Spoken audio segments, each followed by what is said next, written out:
Et surtout, je voudrais, même si c'est le 3e jour, il est important de le marquer, je voudrais saluer cette initiative qu'a prise Lorenzo avec Pierre-François Moreau d'organiser ce colloque Spinoza et les arts, bien qu'à la différence de Bacon, pour qui la poésie au sens large est partie intégrante de l'arbre du savoir, chez Spinoza, bon, on le sait, peu de choses ont été écrites sur l'art, mais paradoxalement, nous voyons que la pensée de Spinoza stimule les réflexions sur l'art, d'une part, et les pratiques artistiques, bon, comme en témoigne déjà au plus haut degré le travail de Patrick Fontana, qui a été exposé hier, mais c'est d'une manière générale, nous l'avions vu dans le séminaire que nous avions organisé il y a quelques années sur Spinoza, personnage littéraire, ce modèle de philosophe géométrique a inspiré la littérature, et je dirais à titre plus personnel, même si dans le Scholier de la proposition 45 de la partie 4, Spinoza fait une petite allusion pour stimuler les aptitudes du corps, il fait une petite allusion à l'usage des odeurs. Ça a été pour moi extrêmement précieux pour élaborer une esthétique olfactive dans ma philosophie de l'odorat et puis pour continuer des recherches sur l'art olfactif. Donc Spinoza n'en continue pas de persévérer dans cette esthétique d'une certaine manière à travers les pratiques artistiques et c'est pourquoi c'était vraiment une très très belle initiative et donc on souhaite la publication. Alors, sans plus tarder, je vais donner la parole à Roberto Bordoli, qui vient de l'université d'Urbino. Et Roberto Bordoli, pour ceux qui ne le connaîtraient pas, ils auraient tort, est spécialiste d'histoire de la philosophie moderne au sens large, puisqu'il a travaillé non seulement sur le cartésianisme, Louis Laforge, Descartes, et sur Spinoza, mais également sur l'Aufklärung, sur Hegel, la gauche hegelienne. Et donc, avec Roberto Bordoli, ce n'est pas Hegel ou Spinoza, mais c'est Hegel et Spinoza. Hein. Et aujourd'hui, donc, sa conférence portera sur Art et République. La parole, Roberto. Merci bien. Art et République, pour mieux dire art, public et république. C'est le titre complet. Selon une opinion de nos jours, art, c'est tout ce que les hommes appellent art. Mais art reste un mot très ambigu. Aujourd'hui encore, les mots désignent les facultés universitaires où l'on enseigne les humanités. C'est par large signification que Spinoza et ses contemporains considèrent l'art. Par ce détour, les arts délimitent ou amplifient l'espace de la philosophie, c'est-à-dire l'espace des facultés inférieures, à l'exception du droit, de la médecine et de la théologie, qui sont les facultés supérieures. Exception partielle, bien entendu, parce que les arts sont toujours et pour tous propédeutiques. On peut affirmer la même chose de la philosophie, qui doit être libre et protégée dans une libre république, selon Spinoza. Sans cela, le développement des sciences et des arts en sera entravé. Ces derniers ne pouvant être pratiqués avec succès que par ceux dont le jugement est libre et sans prévention. Voilà, art et science, libre activité exercée avec savoir et en vue du bien public. Dans l'Amsterdam de Spinoza, nous pourrions le dire pour la Hollande, pour les Provinces-Unies, en Europe et même dans certaines colonies américaines, revendiquer la liberté de penser, la liberté d'opinion, signifie demander et défendre la liberté de recherche technique et scientifique, la liberté religieuse, politique, économique, autant que la liberté de créer et de diffuser publiquement, à travers les marchés ou non, des œuvres artistiques, la liberté de produire et faire connaître poésie, littérature, théâtre, peinture, sculpture, architecture et urbanisme. Dans un poème que Meyer,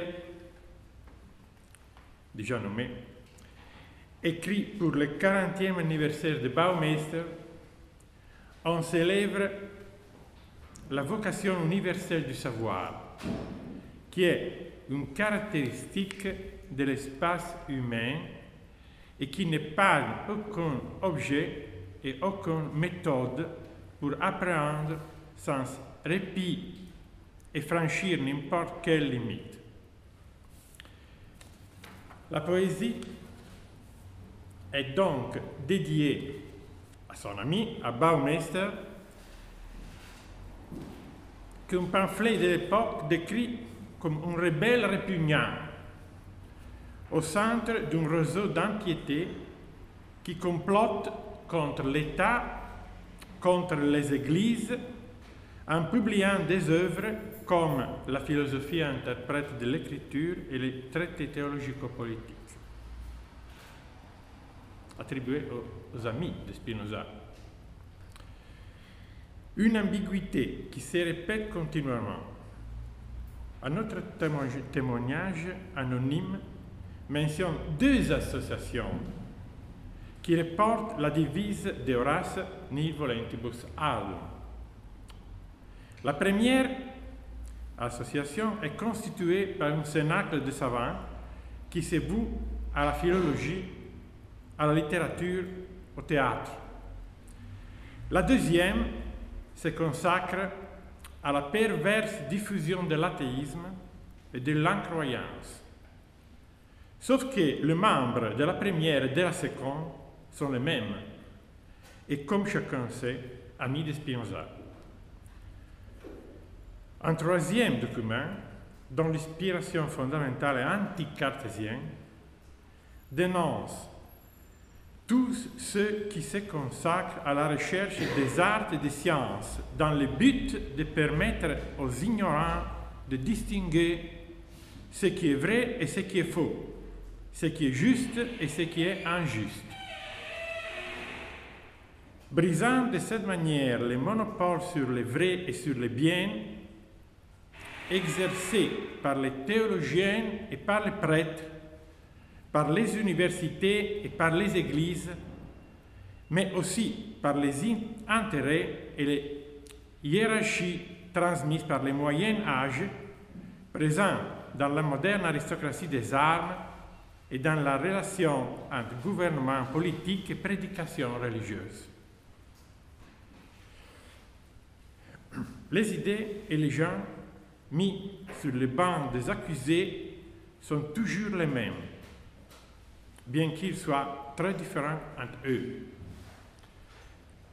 Ce sont la nouvelle philosophie, la nouvelle littérature, les nouveaux théâtres, les arts nouveaux, la nouvelle région, c'est-à-dire Spinoza, Meyer, Baumeister, Pels, Dock, Royce, Van den Enden, avec Descartes, Grotius, Arminius, les frères Van der Hoeve de la cour, et bien d'autres, engagés dans la recherche de nouvelles formes et de nouveaux contenus dans les domaines du savoir. D'un côté, bien plus adaptés à maîtriser la nature, et d'autres, bien plus accessibles à un grand nombre d'individus, réunis dans les villes, soumis à un processus d'acculturation et fournis d'aspirations sociales autonomes et différentes par rapport à l'aristocratie et à la noblesse. Le lien entre la nouvelle recherche artistique et scientifique et le nouveau régime républicain hollandais est incontestable. Entre 1650 et 1672, la nouvelle culture que l'on voulait utile et agréable, plutôt qu'oisive et solennelle, soutenait un nouveau gouvernement, étranger aux objectifs de la puissance militaire extérieure, et contraire aux politiques de contrôle économico-sociaux dans les pays. Ouvert, en revanche, à l'essor du travail et à l'initiative des citoyens qui auraient pu s'affirmer seulement sur la base de leur capacité avérée d'améliorer la vie de la communauté humaine, grâce à la création artistique comme à l'art médical, aux constructions navales, tout comme à la scène théâtrale. Et non pas en se fondant sur les hiérarchies traditionnelles du savoir et du pouvoir.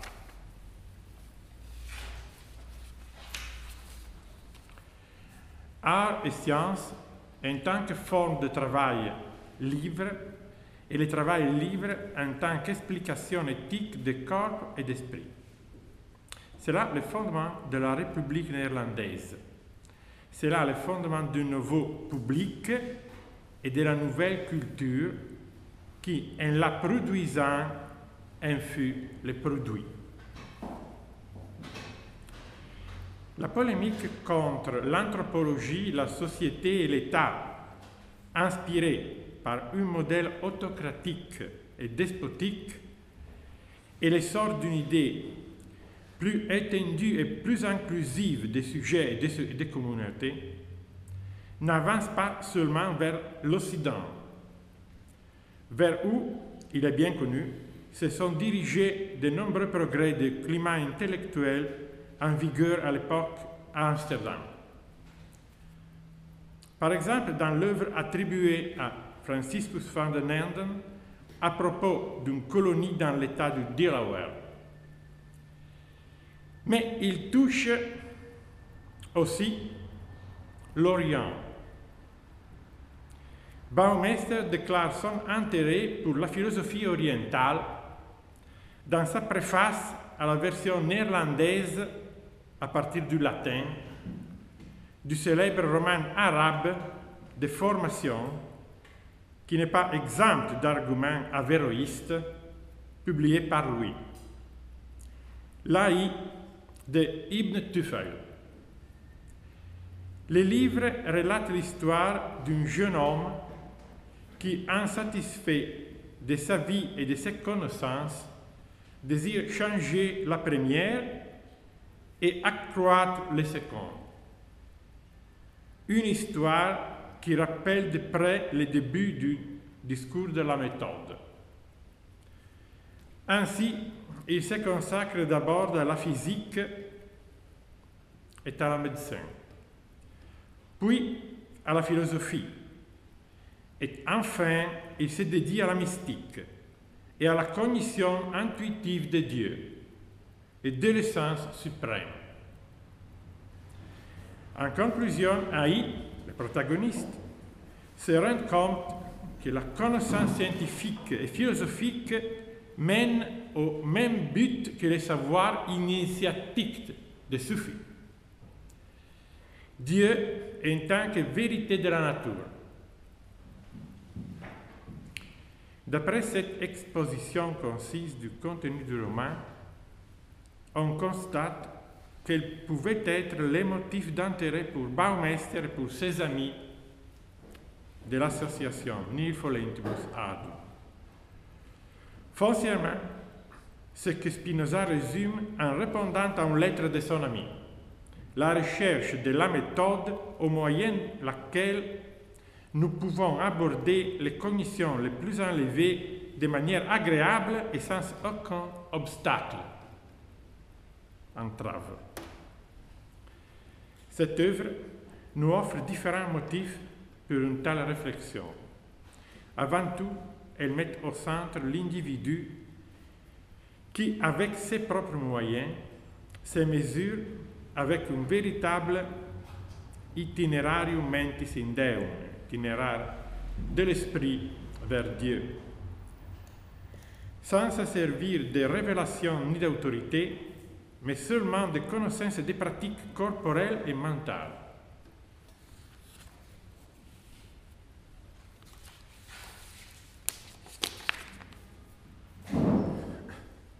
Quant aux choses majeures, prestantissime reste de la lettre de Spinoza, auquel vise Baumeister et son adaptation de AI, c'est l'ami de Spinoza qui explique de quoi il s'agit dans la préface du roman. Les principes de l'éthique et de la vie inspirés à la vertu, mais aussi de la connaissance et du culte de Dieu. Éthique, ontologie et religion auxquelles on peut parvenir aussi bien grâce à la contemplation du vrai que grâce à des pratiques pieuses. Il s'agit du salut des ignorants, qui se conjugue à la connaissance intellectuelle de Dieu. Dans ce cas, l'art du roman, au fond une histoire, enseigne de manière agréable au sens certaines vérités morales et spéculatives fondamentales, conduisant l'homme oriental et occidental, chrétien et musulman, croyant et athée, vers un savoir utile et universel.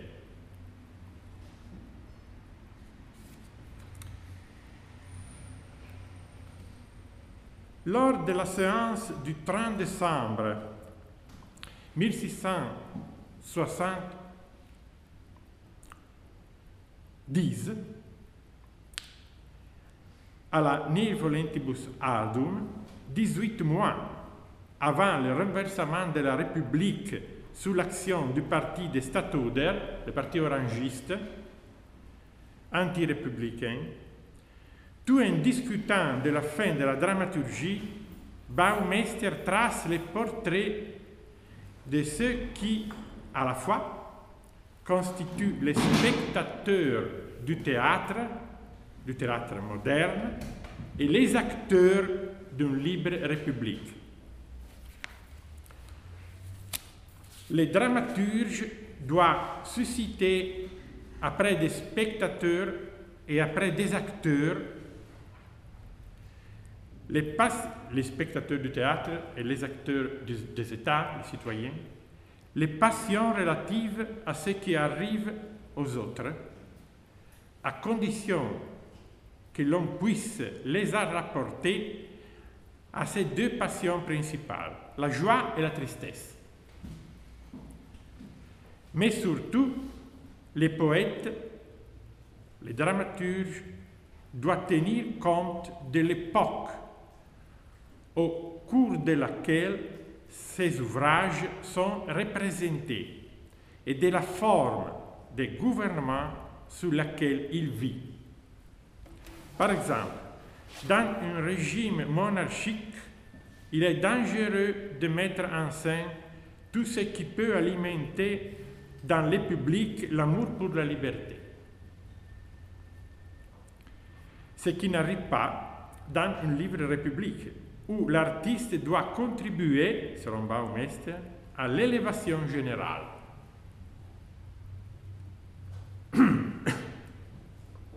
Ou, plus précisément, le poète doit considérer les affections de son public et en particulier de sa partie, je cite, partie meilleure et plus intelligente, de beste und de verstandige Menschen. La partie meilleure et la plus intelligente, d'une part, ce sont les membres du patriciat urbain, qui expriment la partie la plus en vue de la classe dirigeante économique, politique et intellectuelle d'Amsterdam et de l'État néerlandais de l'époque. De l'autre, ce sont tous ceux qui, par exemple, en exerçant un art, peuvent s'élever à une condition semblable en s'améliorant et en accédant à des degrés croissants de liberté éthique et politique et en s'émancipant des autorités théologiques et politiques. 6 mois plus tard, le 12 mai 1671, Baumeister regrette que l'adage latin selon lequel les ignorants méprisent les arts trouve aussi une confirmation à l'époque moderne. Ce qui n'empêche pas les arts de fleurir, surtout là où la vie civile fleurissait et s'est développée, c'est-à-dire dans la société moderne, urbaine, ce qui dénote le commerce matériel et spirituel caractéristique de la vie et des villes européennes de l'époque. Les arts et leur exercice libre répondent aux exigences d'un gouvernement moderne qui est intéressé à former des citoyens libres et conscients, doués d'autonomie et de vertu. Dans ce but, l'ensemble des moyens nécessaires aux artistes, en commençant par la langue maternelle et pratiquée par la communauté, le néerlandais en ce cas, doivent être vérifiés et utilisés sans crainte. En prenant exemple sur ce qui se passe en France, où une langue moderne, le français, pas le latin, réussit à exprimer des sentiments et des passions au même niveau classique du latin et du grec. Selon Quinault, traduit par la Nympholentibus Ardum en 1671, je cite, « La scène est une école où l'on n'enseigne plus que l'aurore des forfaits et l'amour des vertus. Elle émeut à la fois les stupides et les sages, montrant des passions, elle ne montre l'usage. » C'est la comédie sans comédie de Quinault. Alors qu'en Hollande, à la liberté économique et politique ne correspond pas encore une liberté appropriée des moyens artistiques, en Hollande, à différent qu'en France. Prenons le théâtre. L'objection que la dramaturgie ne mérite aucune reconnaissance parce que les acteurs mèneraient une vie dépravée ne tient pas. En effet, de nombreux artistes vivent en bons bourgeois et mènent une vie moralement correcte. Certains soutiennent même que le théâtre ne s'accorde pas avec le christianisme. On l'a vu hier. Parce qu'il propose sur la scène des modèles de vie corrompus et n'est pas à prendre en exemple. Mais cela valait pour certaines œuvres anciennes et non pour le théâtre moderne, qui s'inspire à bien d'autres principes. Les Français ont conjugué l'aspect didactique du théâtre, selon Baumeister, à l'aspect plaisant de pouvoir jouir d'une représentation. Baumeister prend pour exemple ces modèles, Quinault, Racine, Corneille, qui peut être amélioré, mais qui indique la bonne voie. En effet, mettre en scène des événements patriotiques et édifiants ne suffit plus, ni même mettre en scène des farces populaires et offensives pour le bon sens bourgeois, ni des drames religieux qui ressemblent à des prêches. Le théâtre n'est ni une église, ni un lieu de perdition. Comme l'art, ce n'est ni une religion, ni une expérience extrême. État, art, science, philosophie ont un but commun. Chercher le mieux pour l'individu et pour la communauté, dont il fait partie intégrante. Représenter n'est pas imiter, n'est pas célébrer, n'est pas détourner, n'est pas dogmatiser, mais raisonner et critiquer. Produire des idées, pas des tableaux. C'est Meyer qui doit formaliser cette conviction dans ses relations devant les membres de la Nihil Volentibus Ardum. Et c'est encore Meyer qui souligne que les arts étaient des buts pratiques, capables d'influencer les spectateurs en les améliorant sans les flatter et sans les blesser. Ce qui revient à préconiser la création d'un nouveau public. Un public capable d'agir en se fondant sur une nouvelle éthique, en vue d'un nouveau gouvernement politique de la communauté. Quelque chose qui, d'une certaine manière, exerce la fonction d'opinion publique. C'est trop aussi pour Corneille et son illusion comique. Le 8 janvier 1660, au théâtre municipal d'Amsterdam, on représente la moralité intitulée La tyrannie de l'intérêt dans l'île du libre arbitre. La tyrannie dell'interesse sull'isola del libero arbitrio.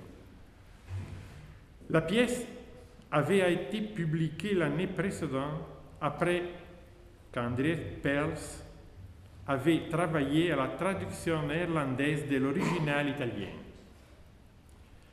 L'idée de s'occuper de cette œuvre avait mûri au sein de l'association artistique et littéraire des Amis de Spinoza le 29 décembre 1671, au cours des rencontres périodiques entre les membres de l'association, parmi lesquels participaient aussi Meyer et Baumeister.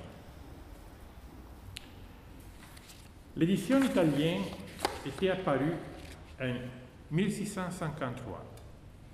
L'auteur était Francesco Sbarra, un poète et homme de lettres de Lucques, qui a sous-titre Tragédie politico-morale, et la met en scène dans sa ville, en Italie, avec un accompagnement musical prévu aussi dans la version néerlandaise.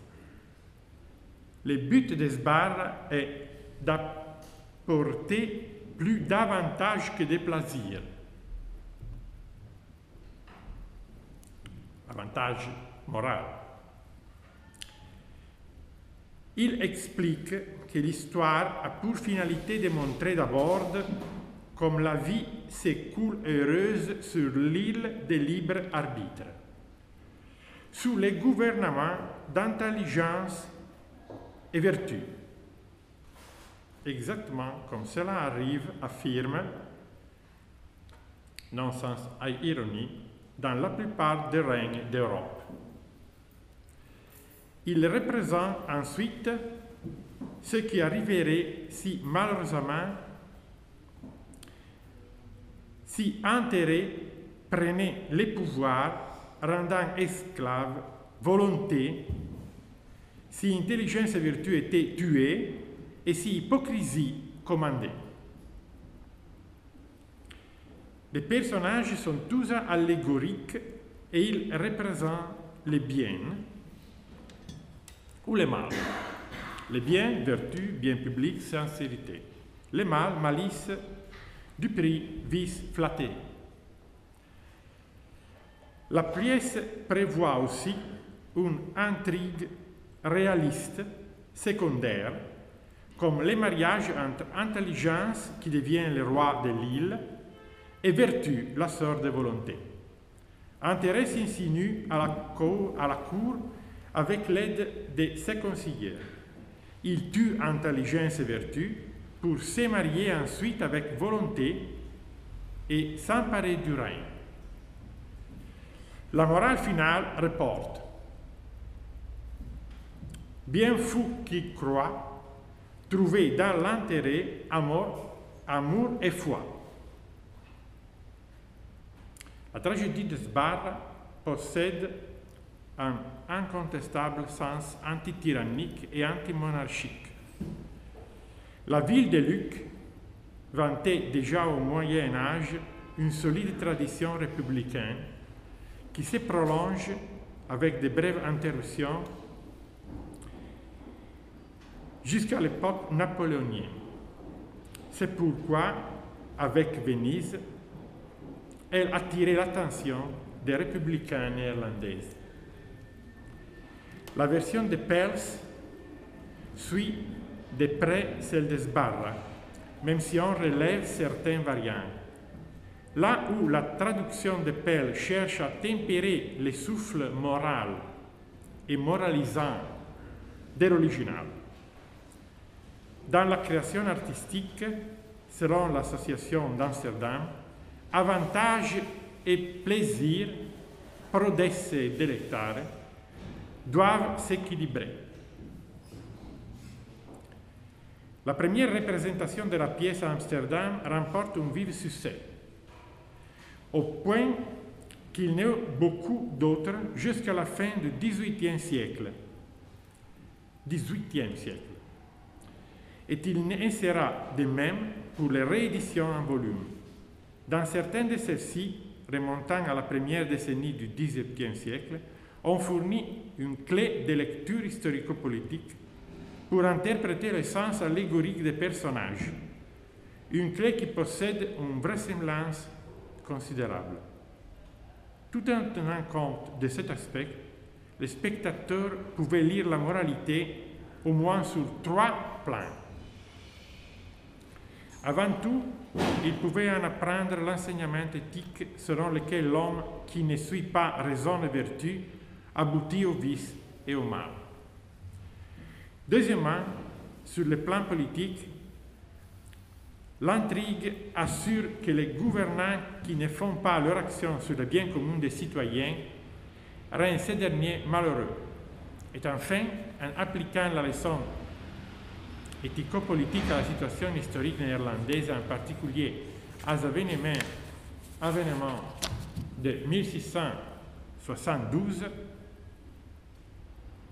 la chute de la République, on prononce avec cette mise en scène la condamnation de la monarchie orangiste et du parti des Stadtholder, le parti orangiste, au moyen de ses actes. Ceci étant inspiré à l'intérêt privé et non pas au bien commun de la République. Par ailleurs, les références antimonarchiques n'étaient pas nouvelles. Les paramètres de Vondel, avec sa référence à une situation historique qui n'était pas fort différente de la chute de la République des Vitiens, avait le même sens politique, sans oublier la tendance à identifier la monarchie avec la tyrannie, ce qui est bien caractérisé des milieux républicains.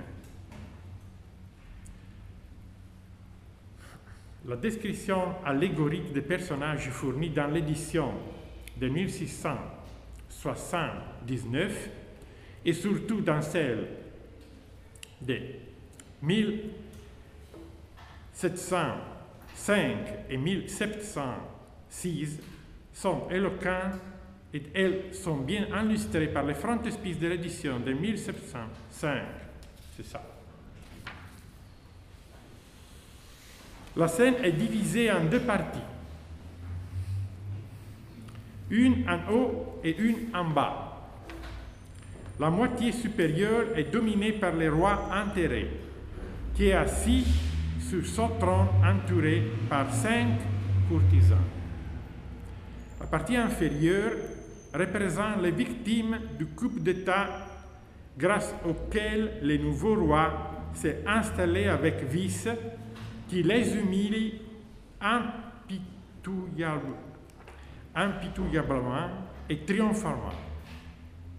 Au centre, sur la droite, on trouve le peuple qui applaudit le nouveau roi, tandis qu'en haut, À gauche, sur le baldaquin royal, domine un aigle qui vole à l'encontre du soleil, resplendissant, et le sphinx, symbole du roi intelligence, vaincu et tué, gisant, une flèche dans la poitrine, sur son lit au milieu des rideaux. L'aspect d'intérêt est plus féminin que masculin, parce qu'il ferait allusion à la raison d'État, qui est parfois représentée dans l'iconographie comme Amazon. Le nouveau roi a tous les attributs de sa fonction: sceptre, couronne, hermine. Il tient sous le bras gauche le monde entier, ainsi qu'une balance qui lui permette de les juger. Et sur son bras droit, son sceptre commence par une tête d'héron et termine par un ongle d'hippopotame, symbole de la violence dont il possède le monopole. Derrière lui, le trône est décoré avec une image de la liberté qui, dans la main gauche, tient un bonnet, un attribut traditionnel, le bonnet phrygien, pileus. Et dans sa main droite, une aumônière contenant des billes blanches et noires qui rappellent les procédures électorales dans la démocratie grecque. À côté et derrière, enterré dans le sang des aiguilles d'une montre, on entrevoit flatterie, mal, duperie, hypocrisie et perfidie. La première, flatterie, embrasse respectueusement l'hermine d'enterré et est accompagnée par un petit chien qui fait la fête au roi. Sa jupe est brodée avec des mouches de la viande, celles qui nourrissent des viandes putréfiées. Mal porte accroché à la corde d'Achitophel, c'est une référence biblique à Samuel, qui pend à son cou un cœur renversé qui, au lieu d'engendrer de l'amour dont il est dépourvu, renferme des secrets inavouables. Un autre, il dissimule les mains dans sa veste de conseiller.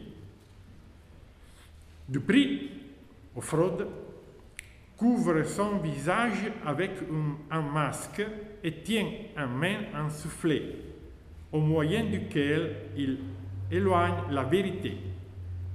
Hypocrisie est vêtue comme un ecclésiastique de l'Église catholique romaine, en tenant une petite croix dans la main gauche et une missel dans sa main droite. Perfidie, enfin, est habillé un gouvernant espagnol.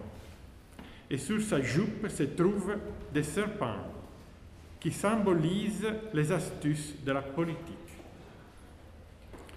Si nous passons à la partie inférieure de l'illustration, de gauche à droite, nous rencontrons 4 personnages: volonté, bien, vertu et vice. La première, la volonté, est représentée comme une esclave, avec un balancier sur la tête figurant l'inquiétude qui l'envahit et un contraste singulier avec ses ailes qu'elle porte encore sur le cou et dont elle ne peut faire aucun usage.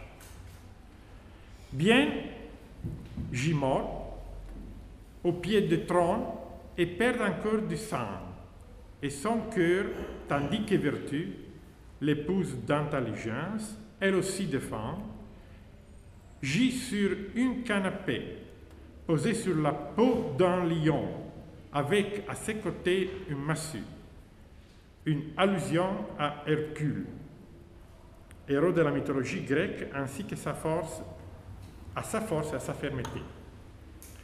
Elle tient encore de sa main gauche la coupe de poison qui l'a tué, et dans son sein, l'assiette qui l'a supporté. Sur sa tête pointe la lettre epsilon, symbole pythagoricien de la vie humaine et du choix entre le bien et le mal, pour lequel on doit opter au terme de l'enfance. Vis, au centre de la scène, montre, avec toute sa laideur, son mépris pour les vaincus, en profanant les cadavres et en triomphant. Et nous, au droit, et à droit, dans le fond, on entrevoit sincérité et justice qui ont été mises au bain et que l'on voit en conséquence fuir de l'île poursuivis par des truands armés. À la suite de l'interprétation de cette riche illustration, nous comprenons les faits mis en scène dans les 5 actes et leur sens éthique et politique. La clé ultérieure fournie dans une édition de 1706 concerne la valeur historique des personnages. Dans ce cas précis, le roi Intelligence représente la province de Hollande et enterré le prince d'Orange. Rangé aux côtés de la première, nous trouvons le magistrat municipal, qui est vertu, les États de Hollande, volonté, et un autre, Jan de Witt, bien commun, Cornelis de Witt, son frère, le bien, et les magistrats limogés après les événements de l'été 1672, la justice. À l'autre bout, à côté de Guillaume III, se trouve Guillaume de Nassau et le seigneur d'Eudèque, le mâle, la vieille princesse Amalie de Solm, les grand-mères de Guillaume III, la perfidie, et Caspar Fagel, un magistrat qui représente la fraude, les clergés de l'église calviniste d'orientation stricte, l'hypocrisie, Jean-Guillaume, le baron de Bentic, les vices et les courtisans, la flatterie. Les cadres qui émergent explicites, les monarques, sa cour, les clergés fanatiques et certains gouvernants transfuges ont enterré la République et ses institutions fondamentales pour imposer un régime soutenu par l'armée et fondé sur l'autorité et sur l'obéissance, au lieu que sur la liberté de parole, de recherche et d'initiative.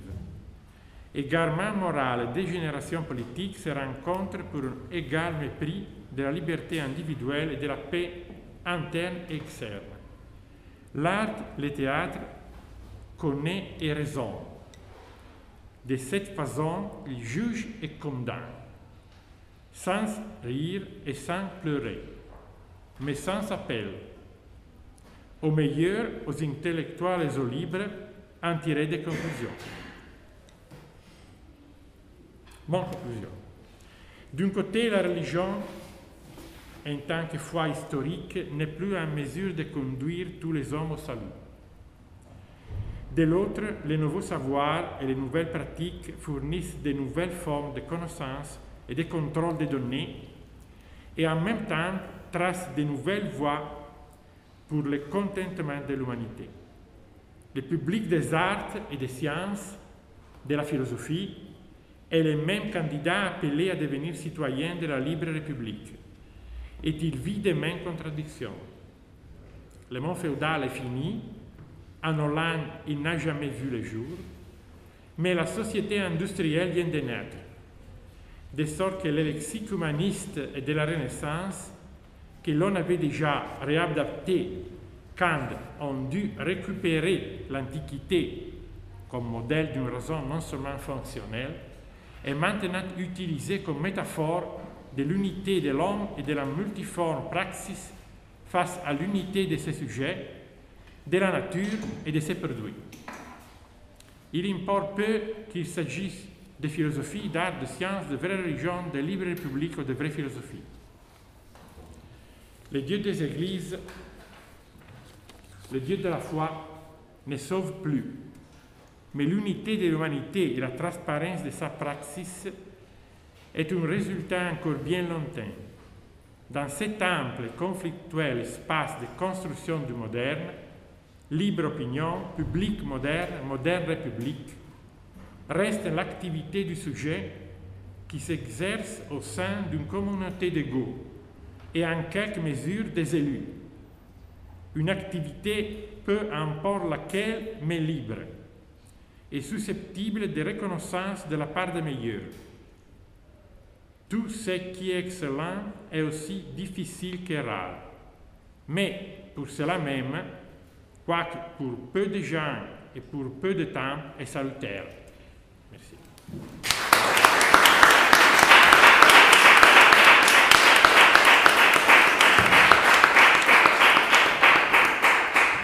Merci Roberto pour cet éclairage du contexte dans lequel la pensée de Spinoza se constitue. Avant de donner la parole à Philippe Drieux, nous avons la place pour quelques questions. Qui souhaite réagir, intervenir? Lorenzo? Merci beaucoup Roberto pour cet exposé vraiment très beau, qui nous rejoint un peu la partie historiographique du philosophe et vient s'enchasser dans ce qui a déjà été dit par Pierre-François Moreau, Arnien et Maxime Robert-Hier. En même temps, il apporte beaucoup plus d'autres informations qui ajoutent notamment sur le rôle du théâtre dans la société des arts. Alors, ma question, elle est plutôt générale, puisque Pierre-François Moreau, disons, dans son texte, dans sa conférence, avait l'air de dire que malgré les principes qui guidaient la société des arts des amis de Spinoza, il n'y avait pas de documents ou peu de preuves qui pouvaient nous convaincre du fait que Spinoza ait suivi de près ou inspiré de près les activités de ce Baumeister, Mayer et ses amis. Quelle est ton idée sur ce point? C'est-à-dire, est-ce que cette société est une société spinoziste, cartésiano-spinoziste, ou simplement de libres penseurs, hétéroclites, qui font de la biologie, s'intéressent à des problèmes linguistiques, au théâtre et aux sciences et aux arts? Quelle est au fond ton opinion d'historien sur cette période et notamment en particulier sur la préface de le philosophe de Saturninat? Est-ce que c'est vrai que vous avez derrière tout ça finalement, des choses plus complexes et il faut les voir de manière beaucoup plus articulée? Je réponds.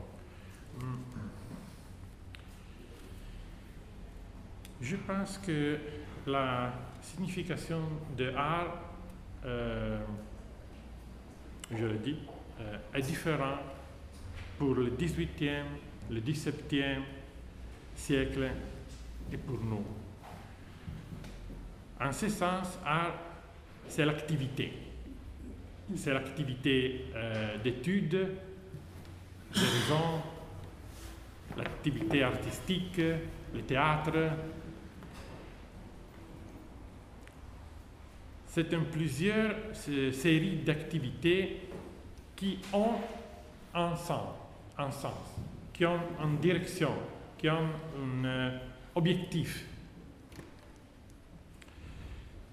C'est l'activité de l'intelligence productive, l'activité de la production, pas encore finalisée par l'industrie, mais finalisée par les hommes.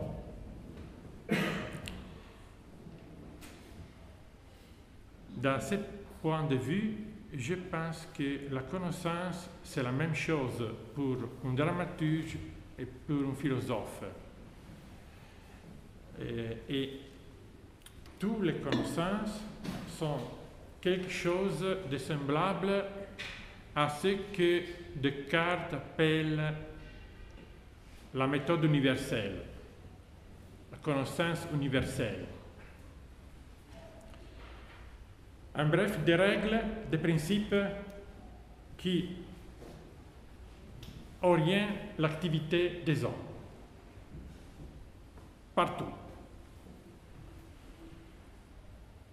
C'est la première chose. La deuxième chose, c'est que je suis intéressé au milieu, au réseau, des idées, des personnes. Je ne sais pas comment s'appelle cet intérêt.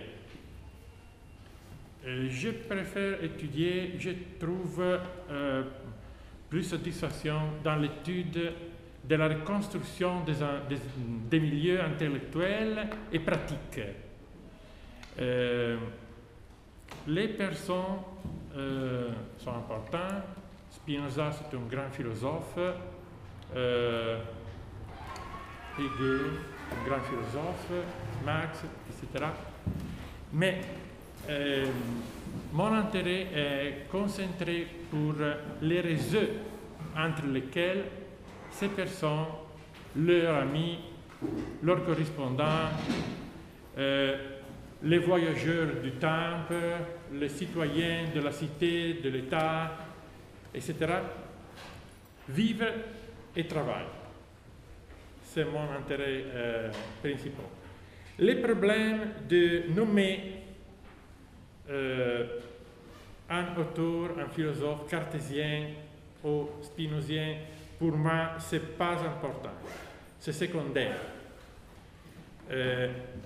Il y a idées cartésiennes en Spinoza, je pense que oui, beaucoup d'idées cartésiennes. Mais être cartésien, il a une signification ambiguë, équivoque. C'est dit en plusieurs manières, comme dit Aristote. C'est dit en plusieurs manières, si un auteur est hegelien, est marxien, etc. Je te remercie. Si j'ai bien compris, en fait, Spinoza et les armes, c'est une expression qui est plus appropriée à l'époque de Spinoza. Pourtant, nous l'avons souvent répété, le formidable esthétique, qu'aujourd'hui, que nous sommes héritiers de l'esthétique romantique, la postérité, on va dire, de l'esthétique romantique. C'est intéressant parce que jusqu'à présent, jusqu'à hier, on va dire, on prenait le titre Spinoza les arts avec beaucoup de pincettes, en disant, au fond, les textes sont peu nombreux, il n'y en a presque pas. Et après ta conférence, au contraire, on voit très bien que, en tout cas, si on s'intéresse au milieu, comme tu l'as très bien expliqué, art, philosophie, sciences font partie d'une même activité de liberté, émancipatrice, dans ce cas-là de développement politique, et que c'est dans ce sens qu'il faudrait lire Spinoza et les arts. Est-ce que je me trompe ou c'est ça?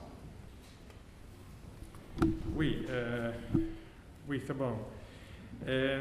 Seulement une question, c'est dans ton discours les problèmes de le terme esthétique qui je oui parfois. Je pense que nous devons faire la différence entre aujourd'hui entre esthétique et poétique. Parce que l'esthétique, la théorie esthétique, c'est une chose très différente de différents poétiques. Au thème de Spinoza, selon moi, il n'était pas théorie esthétique.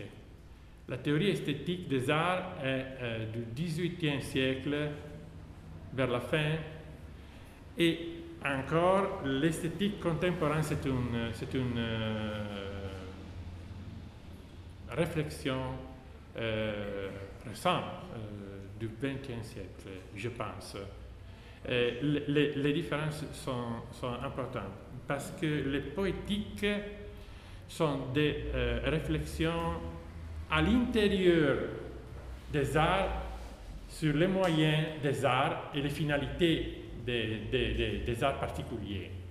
La poétique du théâtre, la poétique de la poésie, etc. La théorie esthétique des arts est un système des arts, Hegel, qui raccorde entre une unique perspective tous les arts. Et l'esthétique contemporaine, c'est une réflexion ultérieure qui ne peut plus penser à une organisation systématique des poétiques et des arts, mais plutôt en ce sens tournant à Spinoza et à la réflexion unitaire de la Renaissance et du XVIIe siècle, à une activité unique qui s'extériorise dans une multiplicité de poétiques et des activités différentes, avec ses règles, mais qui font partie ou qui ont origine d'une unique source, le travail. Je te remercie.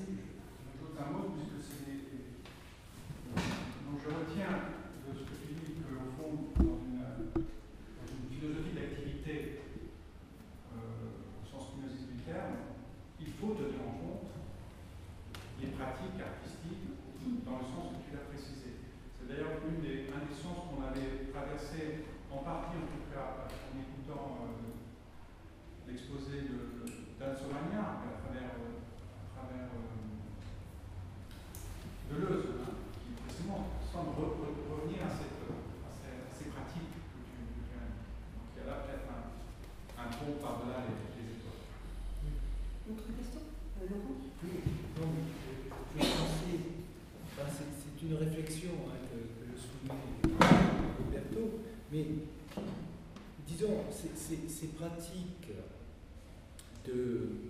républicaines, qui s'inscrivent dans un esprit républicain anti-tyrannique, historiquement finalement, elles suivent par rapport à tout le mouvement qui a conduit à la République, ce qui au XVIe siècle étaient ces chambres de rhétorique qui étaient extrêmement marquées finalement déjà par un esprit, disons, lié à la démocratie des communes et qui résistait aussi bien à Charles Quint qu'ensuite à Philippe II. C'est-à-dire que lorsqu'il y avait des fêtes, c'était toujours des lieux, ces lieux à la fois artistiques et qui pourtant étaient installés au sein de la société des anciens Pays-Bas, étaient des lieux de contestation qu'il fallait maîtriser. Alors d'une certaine manière, avant même qu'intervienne, disons, l'esprit du cartésianisme, il y a toute une tradition qui suit finalement la défense des libertés. Enfin, c'est ce qui était essentiel dans ton exposé, mais qui s'enracine dans toute une histoire des Pays-Bas, de la révolte et de la construction de la République, me semble-t-il. Que penses-tu? Oui, c'est ainsi. Mon intérêt, c'est exactement c'est ça. Reconstruire, c'est un mot trop grand.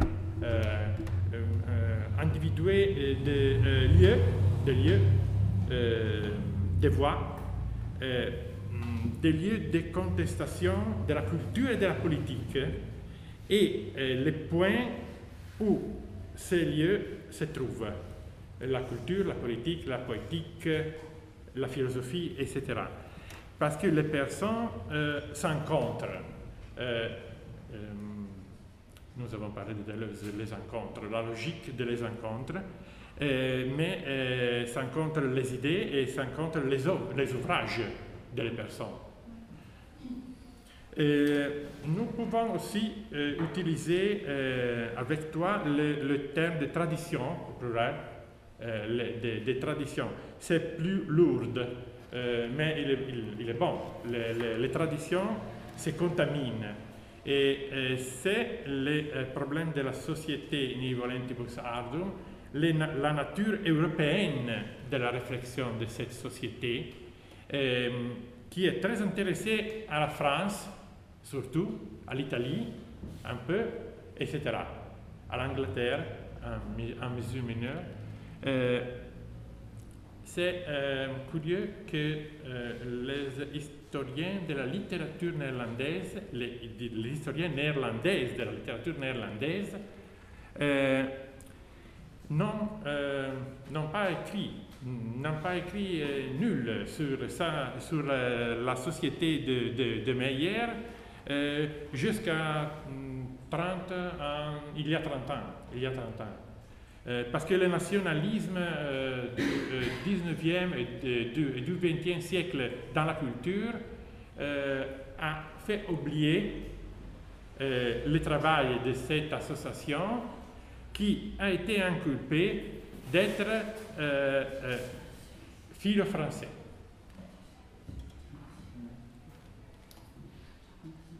Une question? Merci Roberto.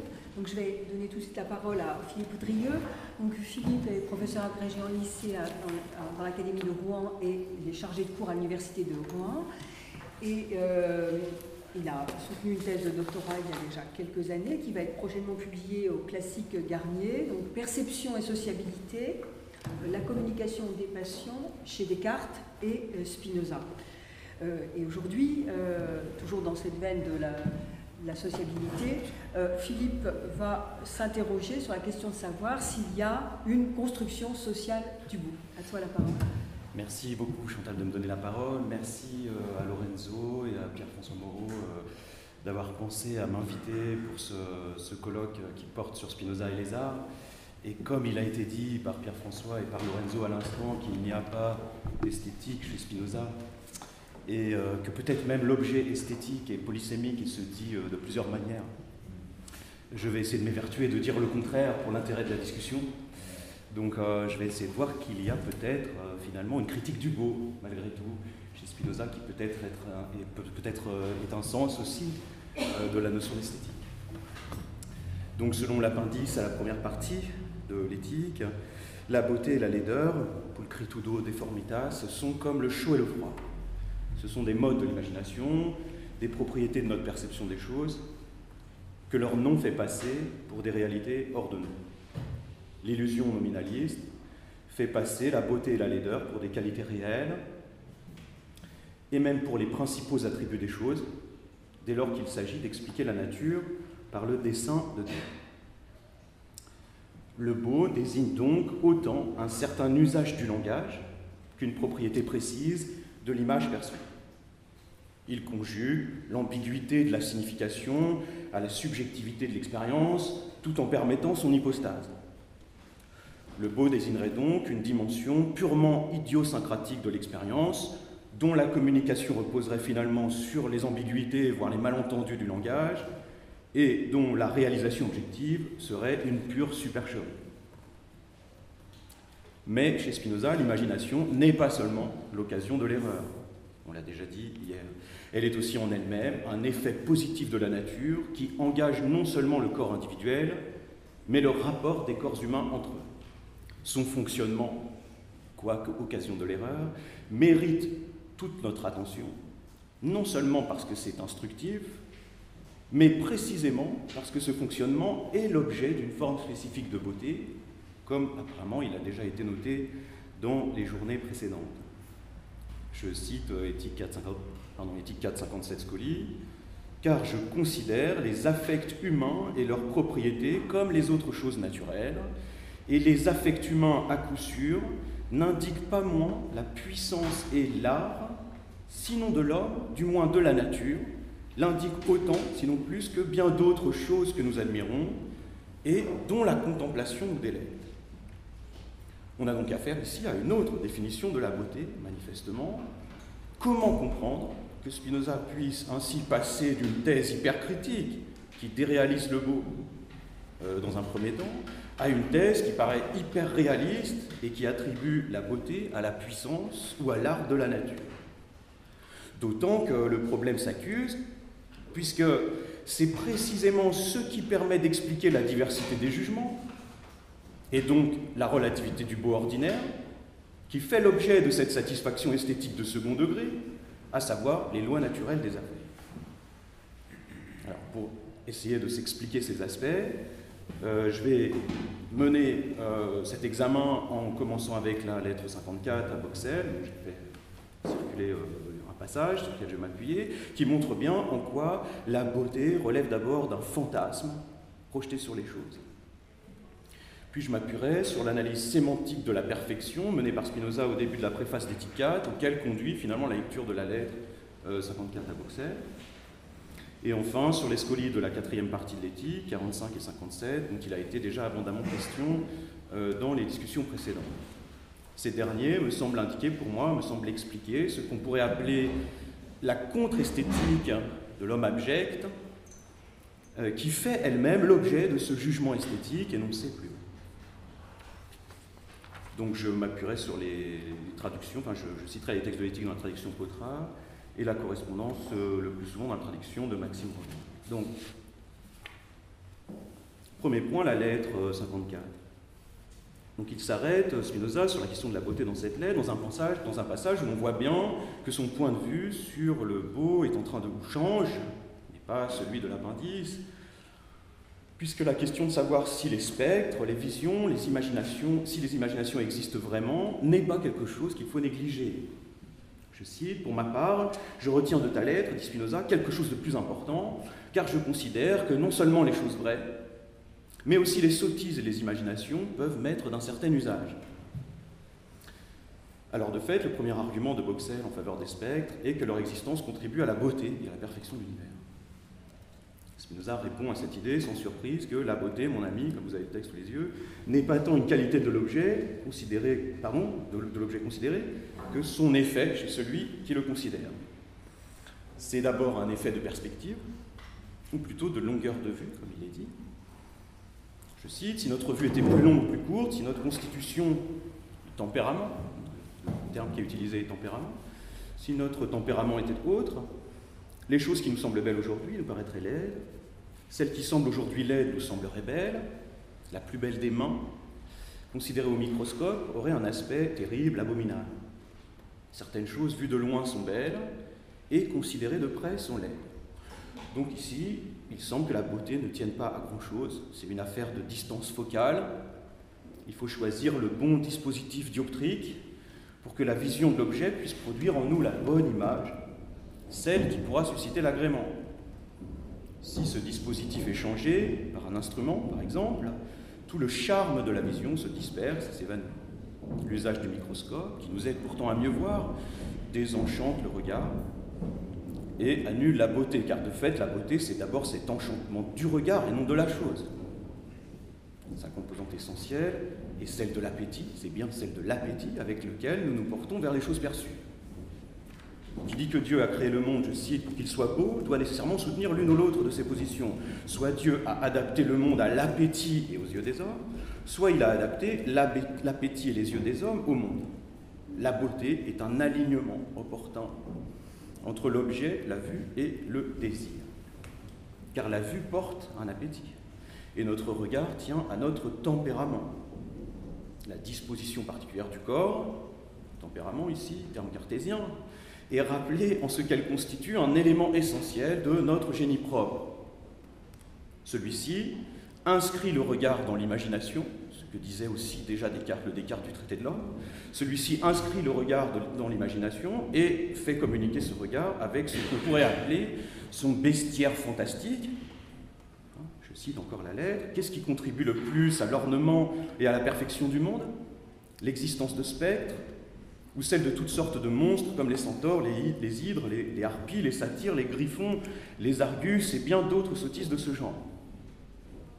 Il n'y a pas davantage de raison d'accorder l'existence aux spectres qu'à toutes ces créatures imaginaires, que l'on prenne d'ailleurs parti pour l'une ou l'autre des hypothèses précédentes, finalistes, les deux autres hypothèses finalistes dont il a parlé. C'est simplement l'idée que si notre regard était la mesure des choses, alors le monde serait livré au plus grand désordre. Certes, le monde, dit Spinoza, aurait été joliment décoré si, au gré de notre fantaisie, encore un terme cartésien, Dieu l'avait composé et orné de ces choses que quiconque peut aisément s'imaginer et voir en rêve, mais que nul n'a jamais pu concevoir. Voir, donc, ne se distingue pas fondamentalement de rêver. La veille est un prolongement du sommeil. Voir, c'est se voir soi-même. En lieu et place de la réalité, c'est peupler le monde de ses rêveries. Ainsi donc, la beauté est bien liée à l'enchantement propre d'un regard. La main est belle parce qu'elle est une promesse de bonheur, comme disait Stendhal. Mais ce signe est défait par la connaissance objective et déjà par le seul fait de l'instrumentation technique de la vision. Le truchement de l'instrument opère déjà ce désenchantement à son niveau propre. Bon, en retour de cette analyse critique des sottises de Boxel, qu'est-ce qu'on apprend? On comprend que la beauté, parce que c'est instructif d'étudier les sottises de Boxel, on comprend que la beauté en elle-même est l'équivalent d'un spectre, d'un fantasme.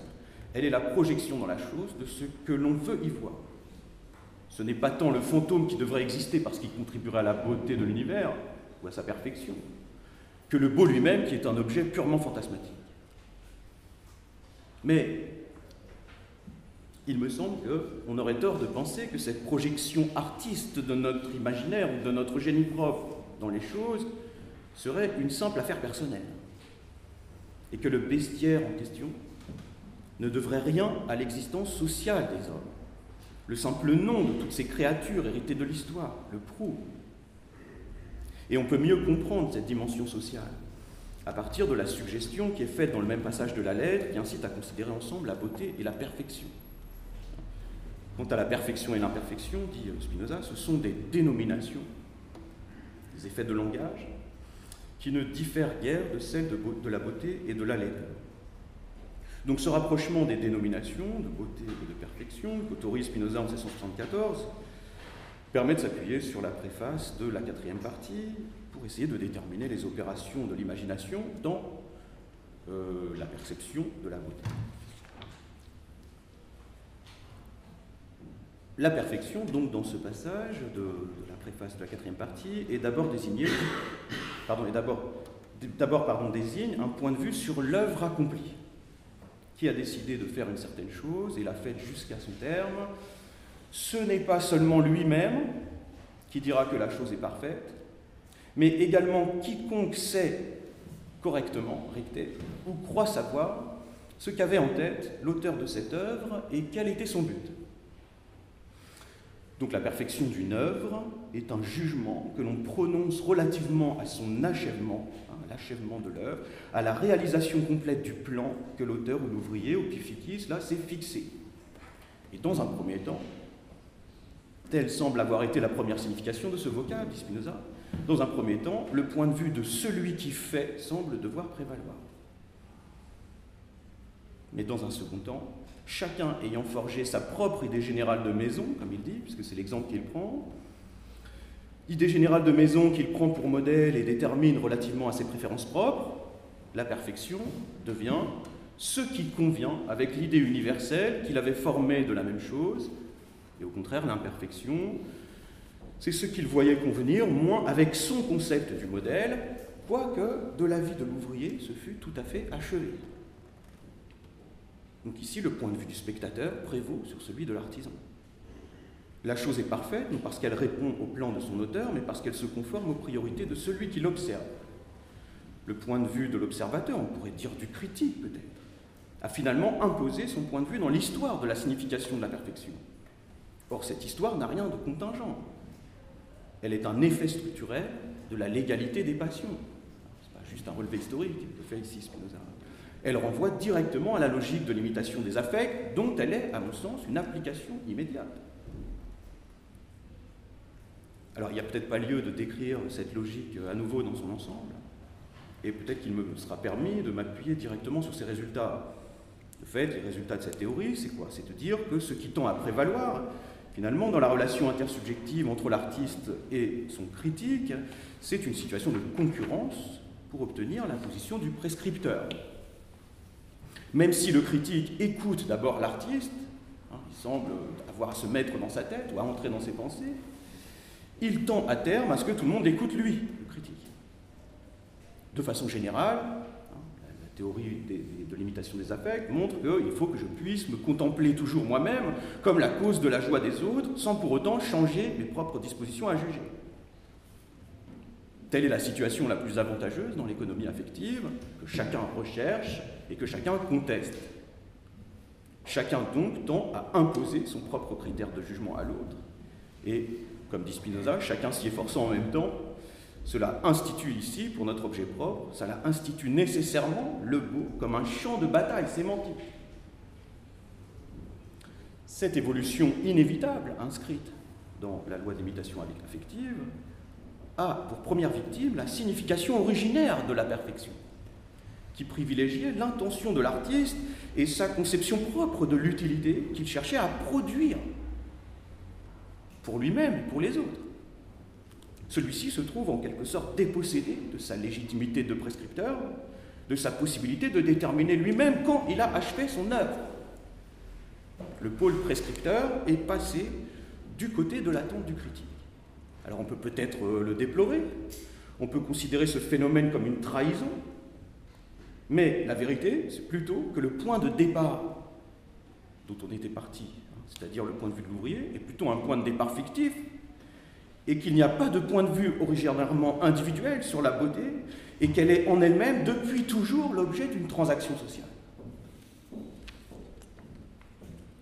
On peut par ailleurs relire cette histoire en la versant au crédit d'individus géniaux qui auraient marqué l'histoire de l'art par leur seule virtuosité, mais en réalité, cette reconstruction est une fable. Le génie individuel cache le jeu social des génies. Cette dépossession du plaisir premier de faire, de produire l'utile, en tant qu'il est simple et relié à l'expérience d'une aptitude du corps, est crucial, à mon avis, dans la question du jugement sur le goût, qui est bien un jugement sur le goût, un jugement de l'ordre du goût.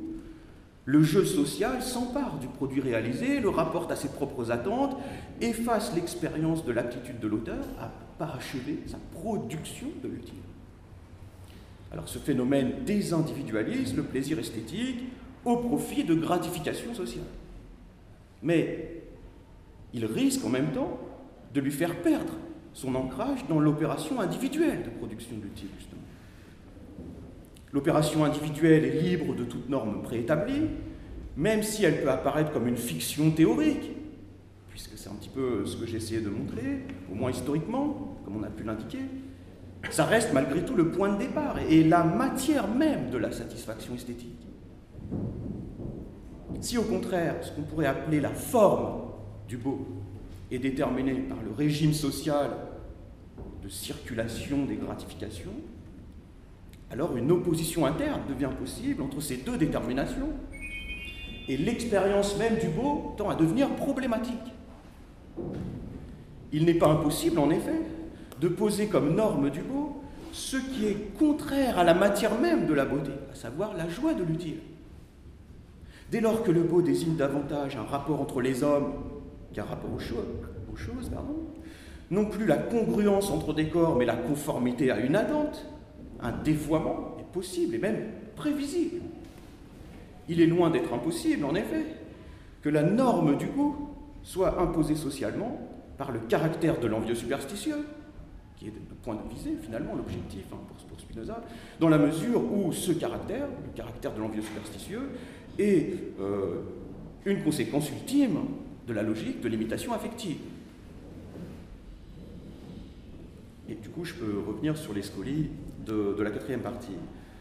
D'après le scoli de la proposition 57, de la partie 4, l'homme orgueilleux ne se délecte, dit Spinoza, qu'à la présence de ceux qui conduisent leur vie selon l'impuissance de son esprit et qui, à terme, le rendent fou par un effet de fascination obsessionnelle de lui-même, selon la logique de polarisation maniaque sur un seul objet, décrit dans la proposition 44 de la même partie.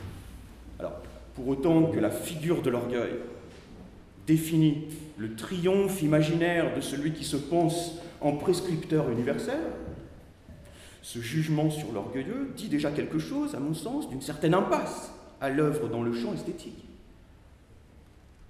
Et Spinoza insiste sur le fait qu'il est possible de tourner déjà ce personnage en dérision, tourner son ridicule en dérision, à la manière d'un personnage de théâtre. On peut en quelque sorte prendre une distance par rapport à ce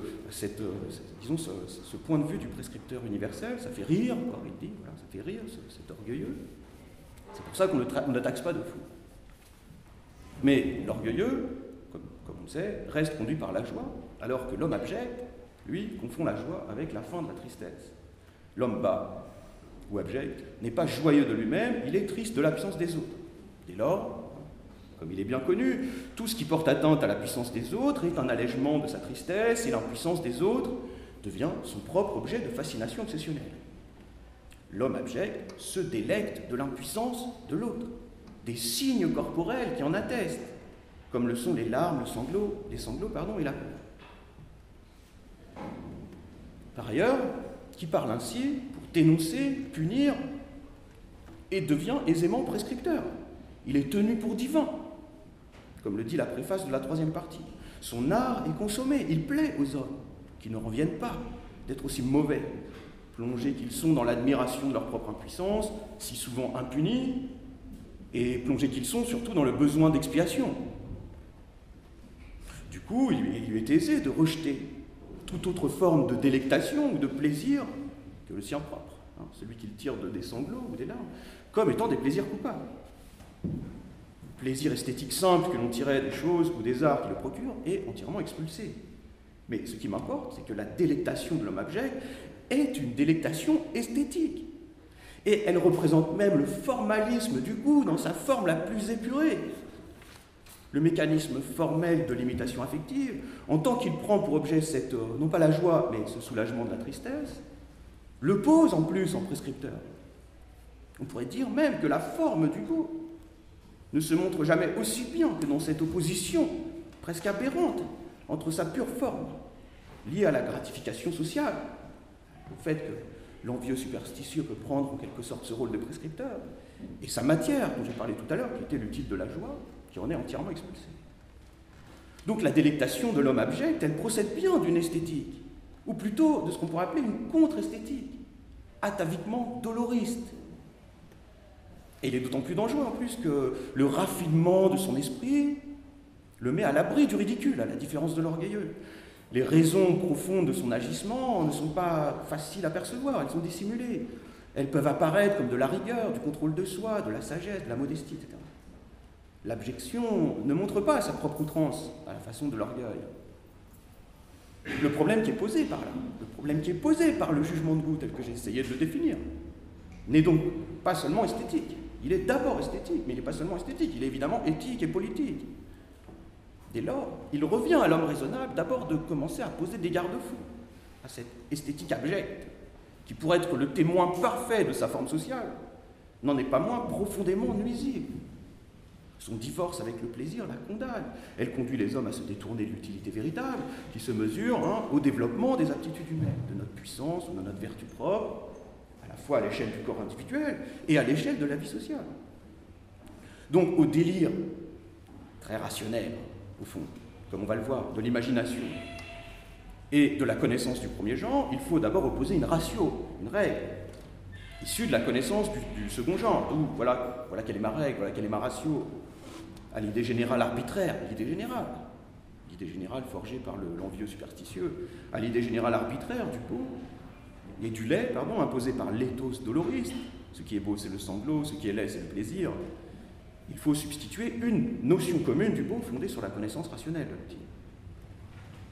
Le principal contenu de cette règle est d'autoriser le plaisir, ça suffit, d'user des choses de telle sorte qu'on puisse s'en délecter. Ce ne sont pas tant les choses elles-mêmes qui sont bonnes ou mauvaises, ça ne revient pas là-dessus, bien sûr, que le bon usage que l'on peut en faire pour produire et se procurer l'utile pour soi-même et pour les autres. Ce qui chasse la mélancolie, c'est certes le plaisir lui-même, s'il est bien réparti, mais c'est surtout le droit au plaisir, en tant qu'il s'oppose aux anathèmes superstitieux.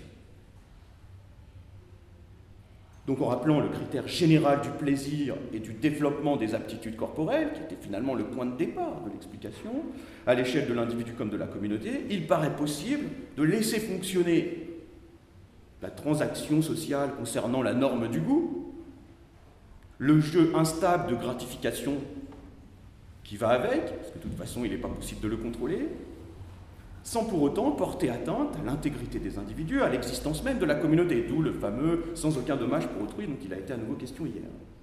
Mais du coup, il me semble que dans ce même Scoli, la différence entre le rire et la moquerie, comme dit Spinoza, c'est clair. Parce que, bien sûr, on peut se moquer à plusieurs. Et pour l'esthétique même de la moquerie. Mais il y a alors, dans cette moquerie, une difficulté, qui serait la difficulté à conserver un rapport direct avec l'utile propre, avec la pure joie, à l'échelle de l'individu comme du groupe. À l'inverse, le rire, à l'opposition de la moquerie, et sa communication, le rire c'est communicatif, ont un tout autre usage, un tout autre effet. S'il peut d'abord se considérer comme un droit imprescriptible, il permet aussi, en même temps, le passage à un autre point de vue. Le rire, qui est peut-être le modèle de l'expérience esthétique, est une transition collective à une plus grande perfection. On peut lire dans le Scoli, voilà, plus grande est la joie qui nous affecte, le rire c'est ça, c'est une joie qui nous affecte, plus grande la perfection à laquelle nous passons. Plus nous participons nécessairement de la nature divine. La perfection, elle est ici utilisée dans son sens propre, sans aucun rapport avec ce que l'un ou l'autre considère ou non comme achevé. La réjouissance collective n'est plus ici seulement un droit, c'est l'expérience même par laquelle nous nous parachevons nous-mêmes. Grâce à lui, grâce à cette joie communicative, nous comprenons que nous pouvons développer les aptitudes de tous et de chacun sans se nuire. L'augmentation collective de puissance se rapporte non à une norme, ici, non à une connaissance du second genre, mais bien à la connaissance de Dieu, à la connaissance du troisième genre. On voit que le Scoli glisse ainsi du premier au dernier genre de connaissance. Mais telle est, au fond, finalement, la réalité profonde du beau. Quelles que soient les normes transitoires forgées par l'imagination humaine, le beau est l'occasion de cette transition commune, qui est sa réalité même. Peu importe ce que les hommes trouvent ici et maintenant beau, peu importe les variations particulières qui font que chacun ne s'accorde pas avec son prochain sur ce qui est beau ou non, peu importe la nature des transactions normatives qui constituent la trame de l'histoire de l'art. Ce qui importe, c'est que dans sa construction sociale même, sa jouissance et son partage puissent repousser la crainte, lutter contre le dépérissement. Donc une esthétique réglée par la raison, connue adéquatement, elle a principalement pour objet de lutter de l'intérieur contre l'éthos doloriste, qui contribue au dépérissement des hommes. Et surtout, ce qui est le plus important à mon sens, c'est qu'elle nous en libère. Elle lutte de l'intérieur contre cela, mais elle nous en libère, à tel point qu'elle peut la mettre suffisamment à distance pour nous rendre capables de nous réjouir de l'art doloriste lui-même. Quand Spinoza dit que les affects humains, à coup sûr, n'indiquent pas moins la puissance et l'art, sinon de l'homme, du moins de la nature, autant que bien d'autres choses que nous admirons et que nous prenons plaisir à contempler, il parle de la façon dont l'envieux définit le beau. Même de cela, on peut se réjouir. Pourquoi ? Parce qu'on y voit la puissance de la nature. Donc lui aussi témoigne, sous une forme à la fois pervertie, mais en même temps épurée, de la puissance de l'imitation des affects. C'est le degré le plus bas et en même temps le plus nuisible de l'imitation des affects. Voilà ce que la nature peut faire de l'homme, semble dire Spinoza.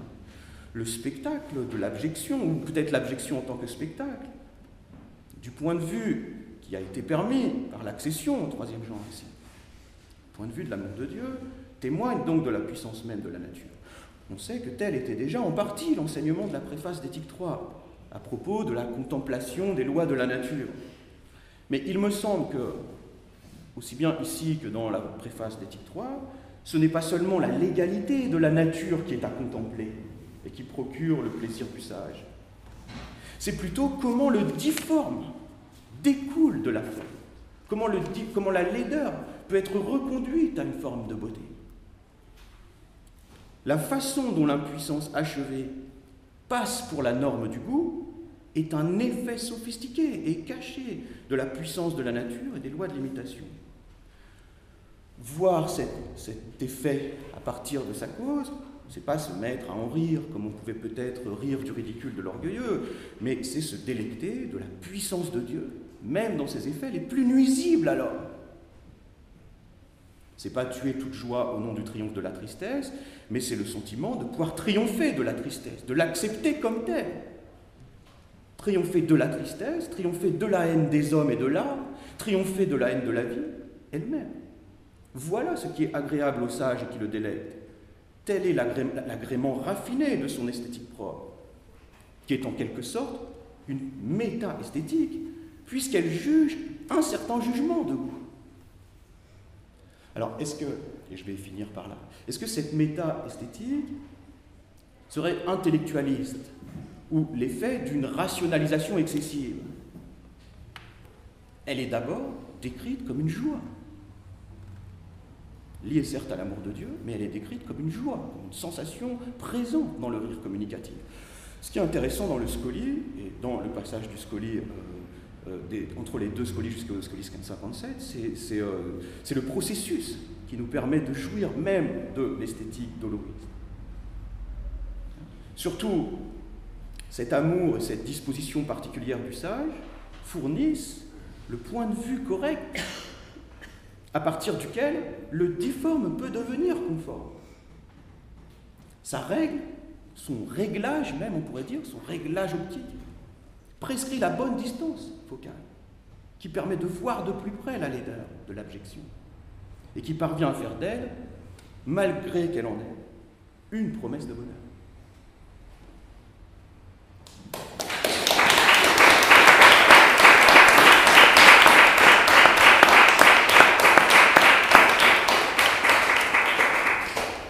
Merci Philippe pour cette communication extrêmement brillante et séduisante. Alors je donne tout de suite la parole à la salle pour savoir si on partage ton esthétique du difforme, parce que c'était vraiment quelque chose de tout à fait remarquable dans ton propos. Qui souhaite intervenir?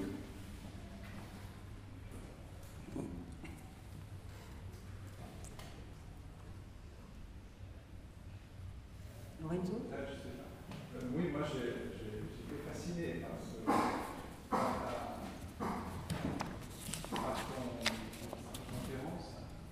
À la fois, je me sentais dans un premier temps porté vers une critique de l'esthétique bourdieusienne, on va dire, du social, puis on retrouvait Spinoza dans sa proposition active. Et du coup, moi, j'ai rien à objecter, je suis absolument convaincu. Mais du coup, je voulais rapporter à ce qu'on avait dit hier. Tu parles de méta-esthétique. Alors, du coup, esthétique, en quel sens? Très bien pour le méta-esthétique. Là, on est au fond en complément de la conférence de Robert, qui nous centre d'un point de vue historique. Et ici, tu proposes une méta-esthétique. Est-ce que cette méta-esthétique est valable pour toute idée d'esthétique? Ça serait la première idée. Première question.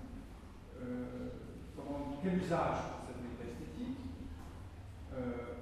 Et la deuxième question serait, dans quelle, puisque hier c'était le débat du rapport entre l'éthique et l'esthétique, dans quelle mesure tu rapporterais cette méta-esthétique à l'éthique? C'est-à-dire, au fond, est-ce que juger quelque chose de beau, est-ce qu'au fond, ça ne convient pas à la juger comme bonne?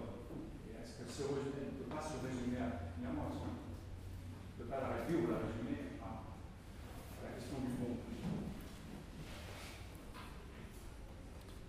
Je vais essayer de répondre en deux temps donc, à cette question. Quel usage on peut faire de ce que j'ai appelé la méta-esthétique? Alors, moi, je l'utilise, disons, je pense que esthétique, déjà, signifie critique du beau. Donc, c'est pas une théorie des arts, mais c'est une question qui porte sur le beau. Quoi. Donc, quelle est la perception du beau? À partir du moment où on accepte cette idée, il y a certaines façons de déterminer le beau qui sont problématiques, et la méta-esthétique vient juger un jugement de goût. C'est pour ça que j'ai parlé. Vient juger esthétiquement un jugement de goût. C'est la raison pour laquelle j'ai utilisé ce terme. Alors, est-ce que ça vaut pour toute forme d'esthétique? Je pense que ça met Spinoza à distance, en fait, d'une esthétique au sens premier du terme, c'est-à-dire, à la limite, peu importe ce qui est vu ou pas, enfin, je ne sais pas comment dire ça, c'est pas...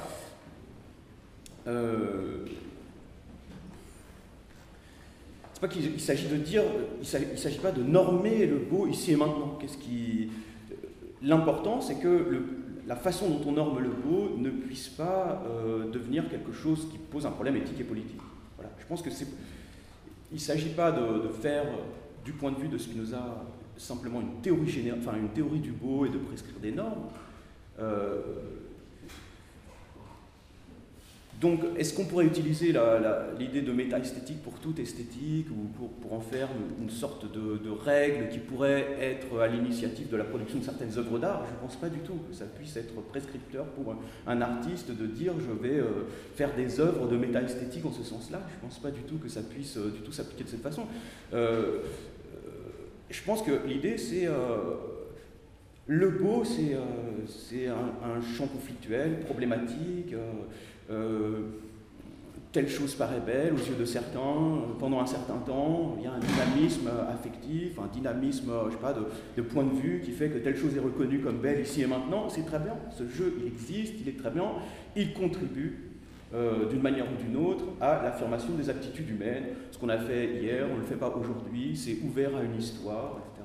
Donc à la limite, c'est pas sur ce point de vue-là, il ne s'agit pas d'épouser le mouvement concret je sais pas, de l'art, mais plutôt de se placer un petit peu à distance en disant il y a une sorte de défense a priori de l'art et de ce mouvement-là comme étant quelque chose de constitutivement vertueux pour l'homme. Et donc, même si on n'a pas à se mêler nous-mêmes de devenir des critiques esthétiques nécessairement, il faut absolument défendre la liberté de ce champ. Peut-être je rejoindrai cet aspect.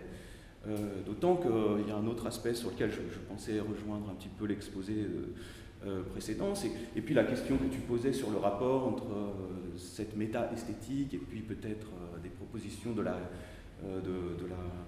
la société de Meyer, c'est que quand même il s'agit de montrer les passions et de ramener les passions à la raison. Et au fond, dire que les passions sont un phénomène rationnel, c'est aussi ce que dit Spinoza.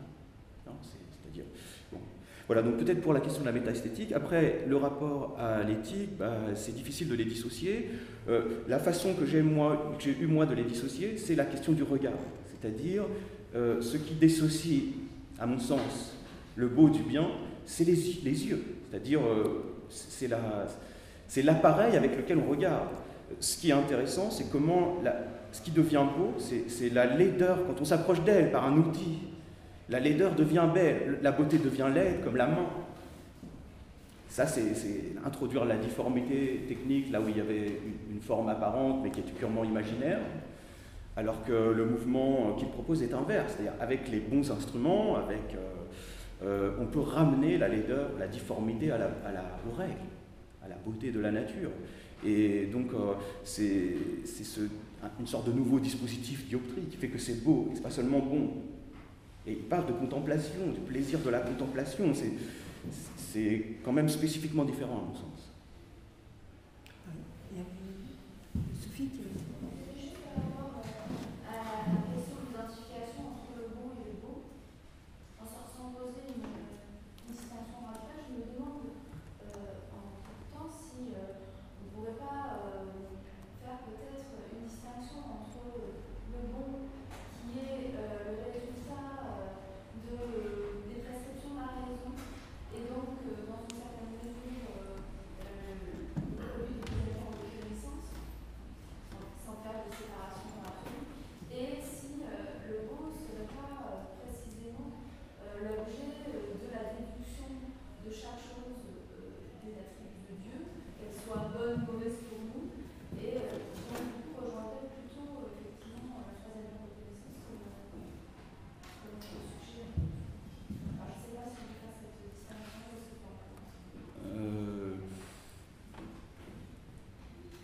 je vois...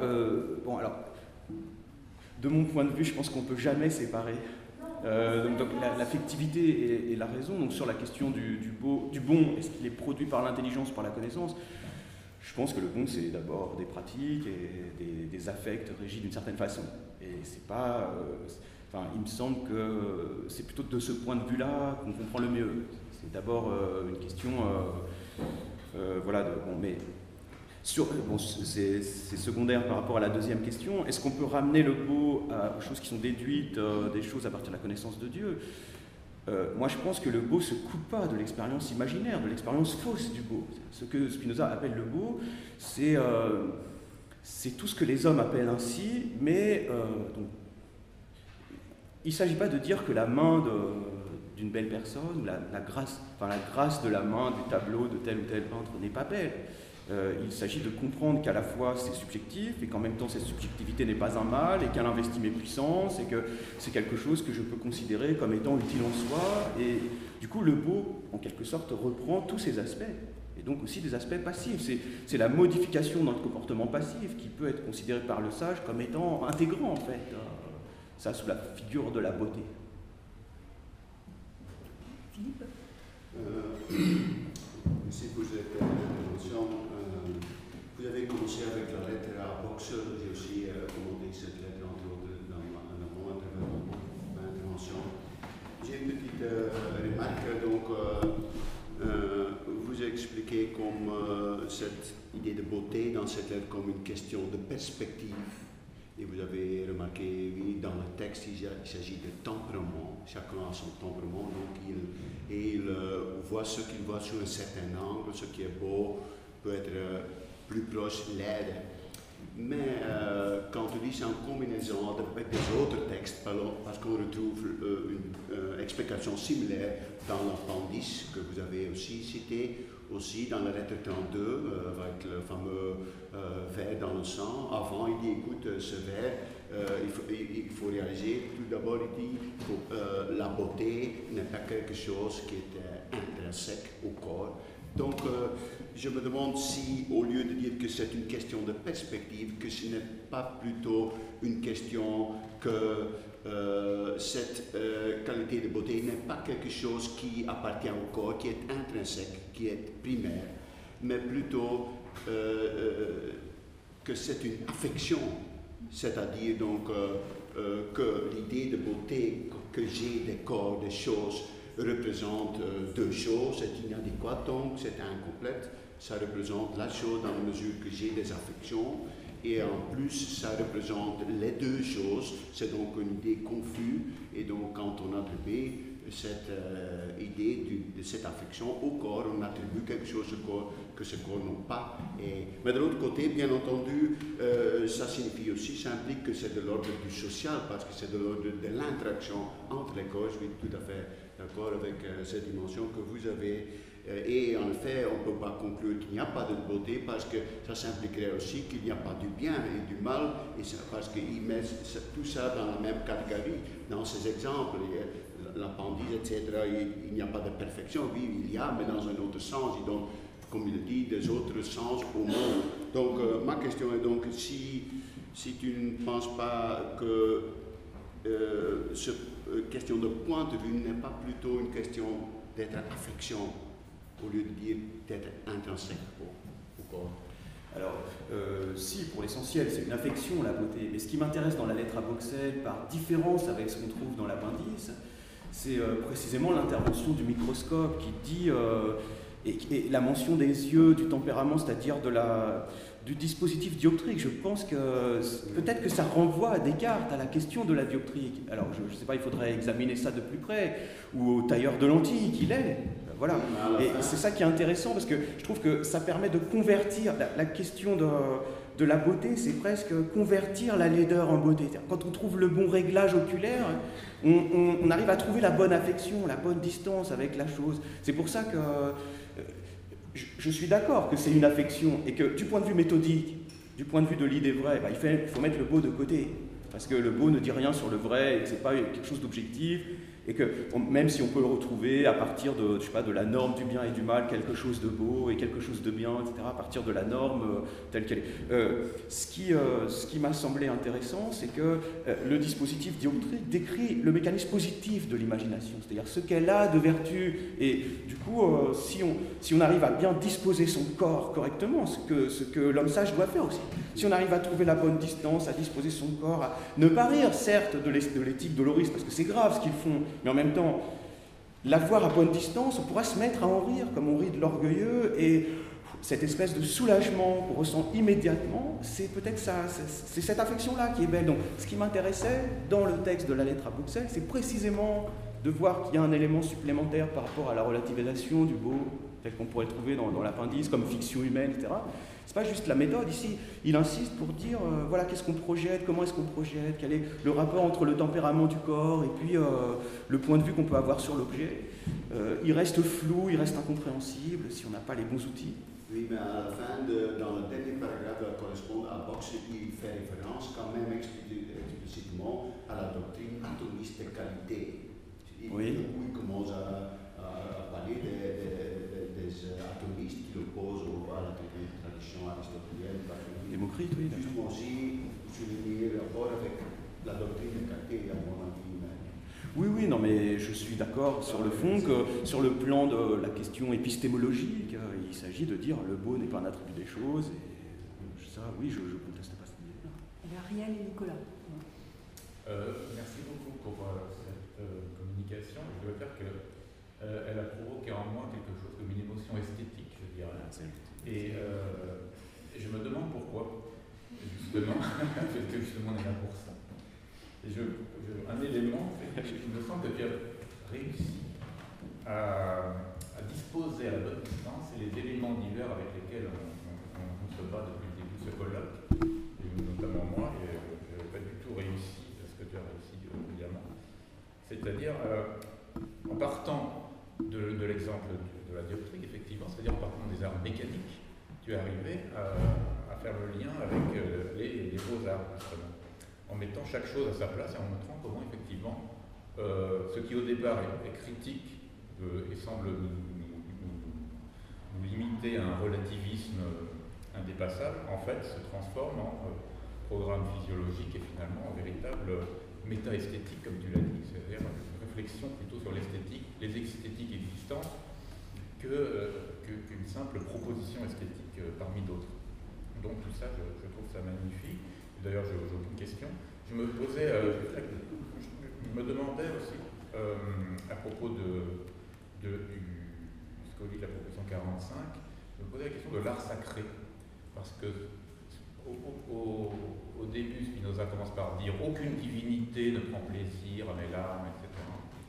Et puis ensuite, il reprend la question du divin en disant c'est néanmoins passer à une plus grande perfection divine que de prendre plaisir à toutes les choses qu'il recense. Donc, est-ce que là, il n'est pas en train vraiment d'arracher à la superstition le domaine de l'esthétique, le théâtre en particulier, qui à la base effectivement est un art sacré dirigé directement vers le Dieu, qui est censé prendre plaisir au malheur des hommes. Et est-ce qu'il n'est pas en train de repenser l'art, dans un premier temps en le pensant à un niveau humaniste, et disons il n'est bon que pour les hommes, et puis finalement dans un second temps en le repensant comme art sacré, puisque c'est au fond participation à la perfection divine. Et aussitôt il parle justement du théâtre comme parmi ces exemples. Est-ce que tu vois là quelque chose comme un programme de repenser la sacralité des arts? Je pense qu'il y a de ça, c'est-à-dire, sur la question de...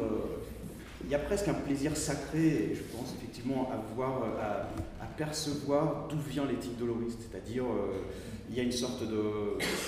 j'ai envie de dire, c'est presque rituel, c'est-à-dire, la prise de distance avec ça permet de voir le beau dans la laideur extrême, quoi. Et ça, je pense que ça peut pas être, comment dire, ça peut pas se passer d'une dimension, disons, qui rapporte la chose à Dieu. Donc peut-être. il y a une autre contradiction, moi, qui me gêne, enfin, je ne sais pas si c'est une contradiction, c'est qu'il dit il n'y a personne qui prend plaisir, enfin, c'est l'évolution, il n'y a personne qui prend plaisir aux sanglots, etc. Et en même temps, sauf un envieux, et en même temps, à la fin, il dit on peut même prendre plaisir à la façon dont l'envieux juge Donc, ça veut dire que l'esthétique doloriste ne peut pas être simplement considérée comme un mal. Et du coup, ça veut dire quoi? C'est-à-dire lui-même considère que c'est pas un mal, c'est pas aussi simple, quoi. Donc, est-ce que ça veut dire, comment dire, à la fois il condamne ceux qui prennent plaisir et en même temps il justifie en partie l'existence de ce type d'art. C'est une question se pose Descartes dans les Passions de l'âme, d'ailleurs. Oui, absolument, absolument, dans le lien avec la théâtralité aussi. Donc, bon. Mais alors, donc je sais pas, je pense pas avoir répondu sur la question de l'art sacré directement, mais je pense qu'il y a quelque chose. Ouais, je sais pas, on pourrait dire à la limite, mais je suis d'accord que je réintroduis des catégories totalement anachroniques dans la lecture, mais on pourrait dire qu'il y a quelque chose de sublime là-dedans. C'est pas tant esthétique que sublime de voir la beauté dans la laideur extrême. Je pense que quelque chose, je sais pas si c'est sacré, une expérience de ce type, mais bon alors, je sais bien qu'il ne faut pas que je m'avance, mais enfin dans cette direction-là, il faut évidemment prendre des précautions par rapport à la question de l'esthétique, mais ou de l'import de l'esthétique à l'époque, mais bon, moi je pense qu'il est, mais ne serait-ce que la question de, je sais pas, je ne réponds pas à la question, mais je prolonge la remarque, le début de la préface d'Éthique, c'est vraiment les prémices de la critique du jugement de goût, du jugement de perfection. Donc, quand même, c'est là, ça existe, et il dit le beau et la perfection, enfin dans la façon dont les hommes en parlent, c'est pareil. Donc quand il fait la critique de la perfection, il est quand même en train de faire une critique du jugement. Je ne sais pas, on peut discuter, mais ça me semble être un point d'appui. Je crois que c'est même ça la focale qui te permet de joindre tous les éléments jusqu'à présent disparates. Et sur la question, pardon, je reviens sur la question des arts mécaniques, et je pense que c'est important, on néglige cet aspect dans la lettre. Donc ça, je pense que c'est vraiment important de considérer dans la beauté la question de l'optique. Parce que là aussi, c'est pas tellement étonnant. Descartes le fait, Leibniz le fait. Et Vermeer le fait. Et Vermeer le fait, exactement. Tout à fait d'accord. Peut-être une dernière question? J'en aurais deux. Déjà, merci, c'était très intéressant. On a fait penser à beaucoup de choses. Alors, par rapport à justement ce que disait la moi, je me posais la question un peu l'inverse, c'est-à-dire que ce que vous avez bien montré, c'est justement comment l'optique était essentielle en fait dans cette compréhension du beau. Mais justement, la question ce serait de se demander est-ce que, si on change un peu le mécanisme perceptif, justement, on s'intéresse plus particulièrement à l'optique, par exemple, je sais pas, à la limite, c'est-à-dire par exemple aussi à la musique, et si on inverse, parce que là on reste dans un mécanisme où on est face à la contemplation, vous disiez, à des objets qu'on perçoit par la vue, mais si on passe par exemple à la musique, aux auteurs ou à différents éléments qui peuvent aussi faire rentrer dans du beau, dans une forme esthétique, est-ce que ça fonctionne et comment l'interpréter à ce niveau-là? Parce que ce que vous avez montré justement avec la doctrine, c'était qu'il fallait un bon usage et une bonne focale. Dans ce cas, ça veut dire qu'il faut que ce soit en fait le mécanisme perceptif qui soit modifié et pas l'objet. Mais dans ce cas, quel sens ça peut avoir, par exemple, en musique? Qu'est-ce que ça signifie? Est-ce qu'il faut la passer dans une machine qui permet, enfin voilà, j'en sais rien, mais ça pose une question peut-être aussi, est-ce que c'est plus simplement, par exemple, de modifier l'intensité du volume ou des choses comme ça? Je crois que ce serait dans un autre problème, ça. Donc ça, ce serait ma première question, en fait, de savoir un peu. Peut-être répondre. Bon, juste moi je réponds, ce qui m'a toujours frappé, c'est que la beauté est liée à la vue. Là, dans le texte de l'apprentice, après, il n'utilise plus le mot beau. Donc, il y a une esthétique qui est. Mais bon, je ne vais pas en parler seulement moi, mais ce qui est intéressant, c'est que la matérialité des sens semble conduire à une esthétique diffractée. C'est-à-dire, je ne suis pas sûr qu'on puisse ramener. En tout cas, pour moi, c'est problématique. Et c'est en même temps intéressant. C'est-à-dire, il y a peut-être une esthétique pour chaque sens, quelque chose à dire sur chaque sens, de différent. Et donc, ça pose un problème majeur. Et évidemment, j'ai passé sous silence ce problème capital, parce que effectivement, l'appareil dioptrique, c'est facile, ça pose la question du beau par rapport à la vue, etc. La question du point de vue, avec toutes les métaphores que ça permet, c'est parfait, c'est utile. En même temps, est-ce que ça ne se heurte pas, cette question, au fait qu'on est face à divers sens et que sur les autres, c'est quoi l'instrument qui permettrait de se classer correctement? En gros, ça perd son sens. Donc je suis d'accord avec vous que c'est assez limité. Cela dit, c'est vrai que peut-être pour rejoindre ce que disait Sophie aussi sur le troisième genre des connaissances, il y a quand même pas mal de textes où quand Spinoza parle du troisième genre des connaissances, il fait aussi référence à la vue. Effectivement, c'est, je pense, un mécanisme qui est assez récurrent dans sa pensée, mais c'est vrai que c'est un peu, on peut se poser aussi la question, et c'est là dans la tête peut-être de voir, je ne sais pas, est-ce qu'il faudrait est-ce qu'on pourrait le considérer aussi? Sur la musique, en tout cas, elle dit que les catégories qu'il emploie, c'est bon, mauvais ou indifférent, et c'est pas beau ou laid. C'est ça. Peut-être la deuxième question. Alors peut-être un petit peu plus brouillon, en fait, je sais pas. Quand vous parlez justement du beau, vous l'avez aussi mis en parallèle avec la question de la perfection. Et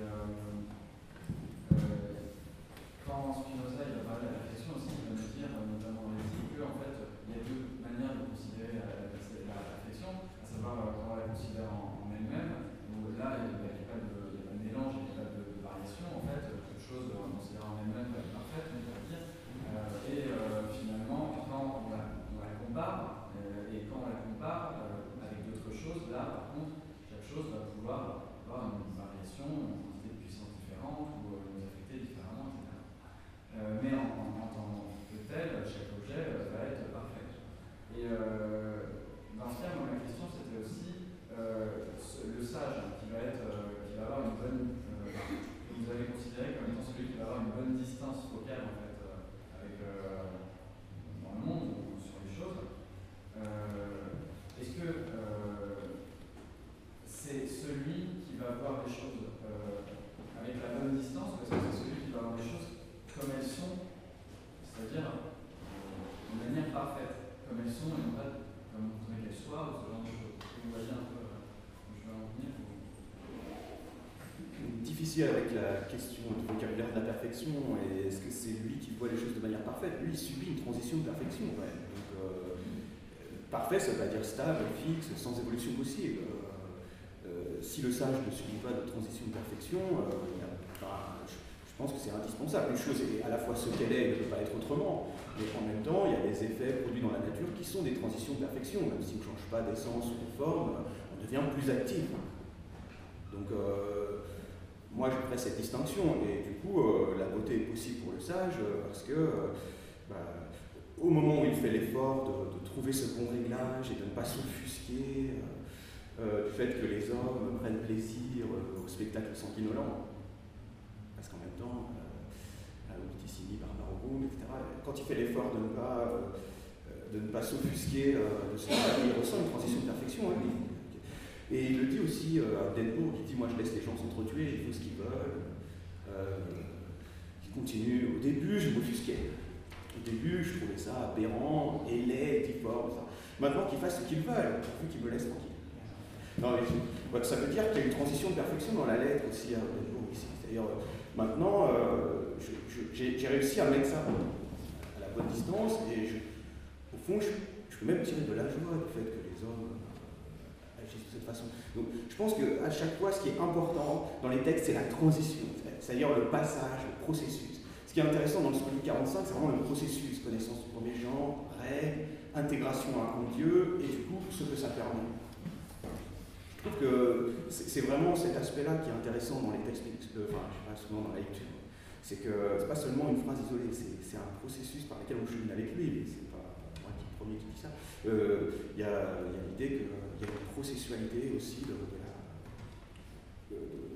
l'exposé, qui fait qu'en fait la fin intègre tout le reste. Peut-être. Merci Philippe. On va peut-être faire une pause d'une dizaine de minutes et on reprend ensuite.